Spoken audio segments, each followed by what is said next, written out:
called Emlanjeni. Emlanjeni means by the river or by the riverside, and the whole idea of it is fluidity. I think for me specifically, this song embodies a Xhosa feel, Xhosa music, a chord one and then going down in tones. And then I added the chord 5 here. And just the feel of it is definitely, Xhosa music, and that's definitely a big part of my music. So yeah, that's Emlanjeni.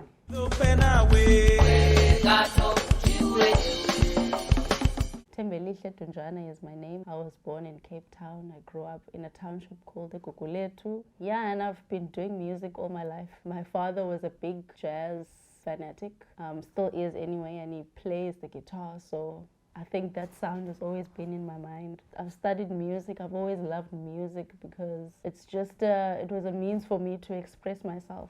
Yeah, I couldn't see myself doing anything else really besides music, so I'm a musician at heart.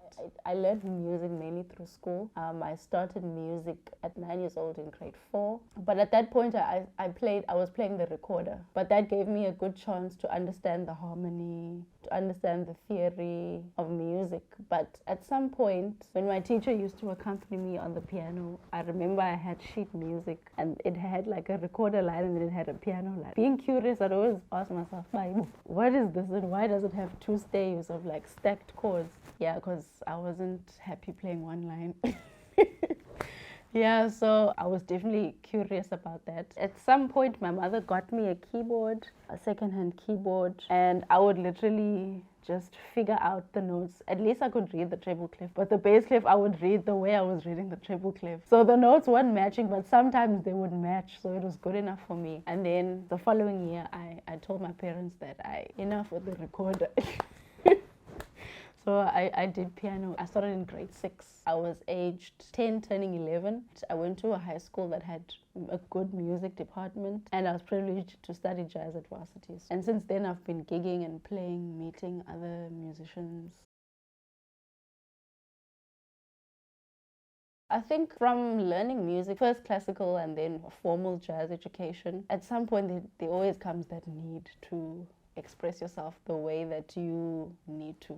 Like, I can't always be playing what school prescribed. Also, another thing is that I really loved composition, and I've been composing since before I came to study jazz music, or even while I was doing classical. I really loved to compose. So those influences of African music, even popular music that I grew up with, because my mother also really loves music. Even though she's not in the music industry, she loved like Letta Mulu, Whitney Houston, Joanna Trading. Those are some of the ones that stand out. Brenda Fassie. So music was just always around me, and the more I learned about harmony, when it came to composition, those things came out in the music naturally. I didn't even have to think twice about it. It's the sound that comes out. There's a term I heard, I don't know if I heard it or someone told it to me, but it said the body never forgets, the mind or consciousness never forgets, or something like that. And there's definitely that memory of who I am and how I grew up, like just me as a person, as a black woman. It's like that thing you can never erase. So as much as I can get classical training, and I did a lot of classical music, especially at primary school and high school. In fact, I feel like the jazz, it doesn't want to come in too much. There's always that other side of me that wants to come out. And then there's always this conflict of like, I need to focus on jazz to be better. But then the other side is like, it wants to, so it's just a natural flow, really. And I think for me, I've had to find a balance between the two, because I do also really respect the technicality of music and the practice and the discipline behind it. But I also want to nurture my musical expression. For me, that goes against the idea of composition. For me personally, I can't force the music. The music has to happen based on like what my surroundings are, who I am, and just where I am in my life. In fact, I think I'd say 95% of my compositions are all songs that, and I don't want to make it sound like, it's all music that comes to me. Like, I always will hear a melody, or it's always a melody that will come to me. Then I'll sit at the piano and I'll harmonize it. I never go from blank to something. I go from something to something more, if that makes sense. And all those melodies are always either African derived or kind of like a contemporary SA sound somehow. To be honest, I feel like I'm a boring listener in that I like to listen to things I like. Like I like to listen to pianists. Moses Muleleko is someone I really, really love to listen to. And he also happens to be a South African pianist because I resonate with him and the music that he does. So he kind of inspires me to be more of what I am, like confidence-wise. I also love listening to folk music, if you call it that. Like, I don't know if you know, like the music of Uleta Mulu and Kaifa Semenya from back in the day, like Chiki Jela Gamache Sobashaya Gamache, like songs like that.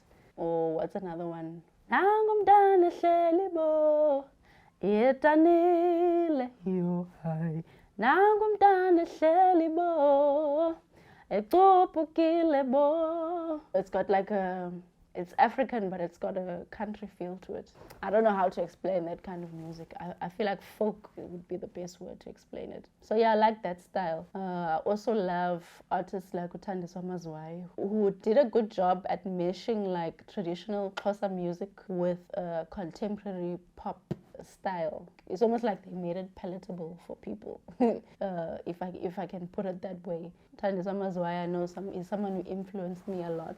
And also gave me the courage to be who I am as a musician. I feel like, or I hope I'm part of the new sound of SA Jazz. Like, I hope I'm part of the new sound of SA Jazz. I can explain it by making reference to other musicians. Like, if I think of musicians like Uthandi Ntuli, Bokani Daya, Sisonke Qondi, and that sound of being able to merge a technical jazz lineage of like African American music with indigenous sounds of South Africa. When I think of those musicians, I think of people who have really done a good job at meshing the two and coming up with a new sound that is kind of associated with a South African jazz style. And that's why I'm saying I would hope that I'm also part of that, because I feel like my music has a strong hard bop jazz influence, but also a really strong South African tribal influence. And when it's meshed together, it gives that new sound, if that makes any sense. It gives a new sound that is specific to South African music. Like a song that I have composed, it's called Ngexesha. So this song has got I think a very heavy African sound, 6/8 sound, also strongly influenced by, I guess, the Coltrane school of jazz, if you can call it that. For me, the song has a good balance between those two worlds.